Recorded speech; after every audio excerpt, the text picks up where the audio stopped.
We are the kings, we are the rulers, we are the gamblers and the collectors. We gather here for one reason and for one reason only. There are tricks and they must be taken. We are the Trick Takers.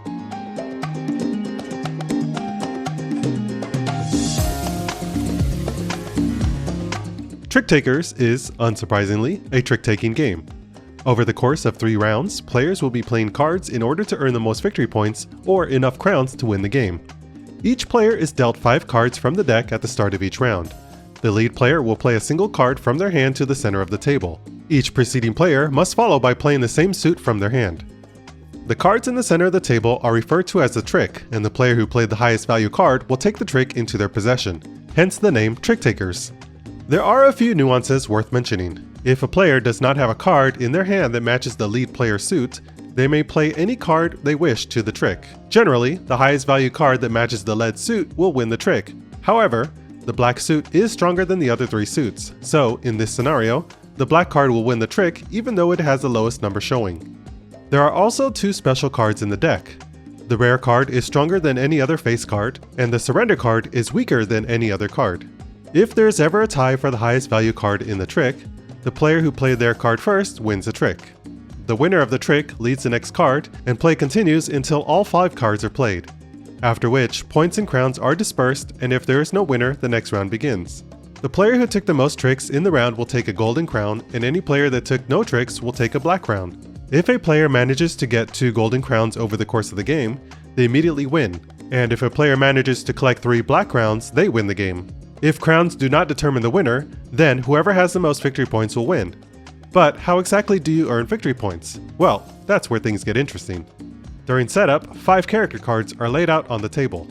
After players receive their hands, but before the first trick is played, these characters are drafted. Each character will dictate how you earn points and often grant you abilities or benefits that can radically change the way you approach the game. Additionally, they will outline a specific condition that if you are able to meet, will grant you an immediate victory. Let's take a look at the King character for an example. When you draft the King, you'll replace one of your cards with a special rare King card. Not only will this add a strong card to your hand, you can shed a weak card as well. This is great since the King earns points the more tricks that they win in a round. And if they manage to win all 5 tricks, they win the game outright. Then there's the Gambler.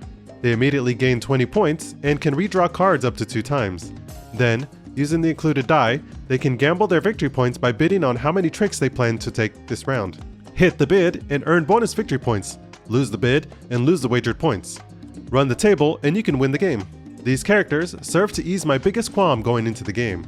With only a 5-card hand, I was worried that Trick Takers would be wildly susceptible to the luck of the draw. While it is true that all card games have an element of luck, a lower hand count makes it especially apparent. It's the difference between rolling a single die and a handful. The more cards you have, the more the variance can be spread out. It's not uncommon to draw a hand of all low cards or all high cards, or of just a single suit or 2. The characters not only allow for multiple ways of mitigating a poor draw, they also allow for strategies that synergize with the hand you already have. Have a strong hand? Maybe draft the King and go for the win. Have a bad hand? How about the Berserker, who has their own deck of incredibly strong cards? Just be careful, win too much as the Berserker and you'll actually lose points. The character card draft then takes a role of prominence in the game. In a lot of ways, the game revolves around the draft.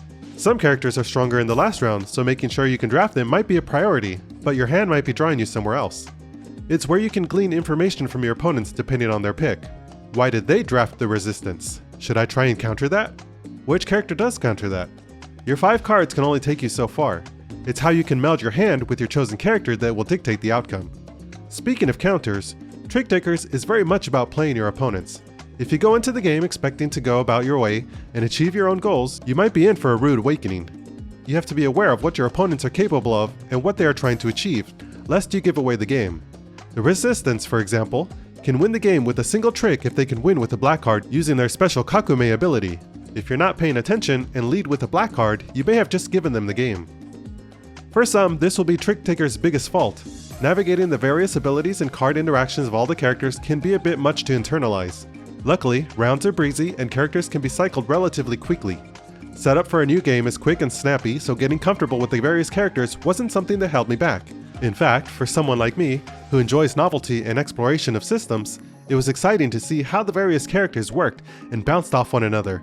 Sometimes I would draft a character just to see how it worked. Yeah, I want to be the adventurer and collect the loot cards. Of course I want to be the collector and make poker hands. TRICKTAKERs allows players to play in an asymmetric playground that's still rooted in a familiar card game trope. No matter how far out and wacky your character may be, you're still following trick-taking conventions, so you're unlikely to get lost in the weeds. I enjoy the interactions of the character abilities even if it comes at the cost of an occasional edge case. And I enjoy the table talk that comes as a result of it.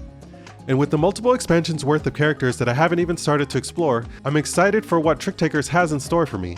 Sure, they might not all be hits, but that's kind of the nature of the beast. Get a raw deal or a bad character combination? That's okay, just shuffle and play again. TRICKTAKERs is an obvious labor of love. From the wonderful packaging that includes an envelope for the character cards to the sparkling candy-like victory point tokens, it's evident that a lot of care and attention went into making the game. But it's not just the novelty. It's not just a bunch of wacky powers thrown in a box. It's someone who's wrestling with a simple deck of cards and stretching it to its limits. And surprisingly, it works. I'm happy that something like this can even exist, and that I've played it, and that you might too.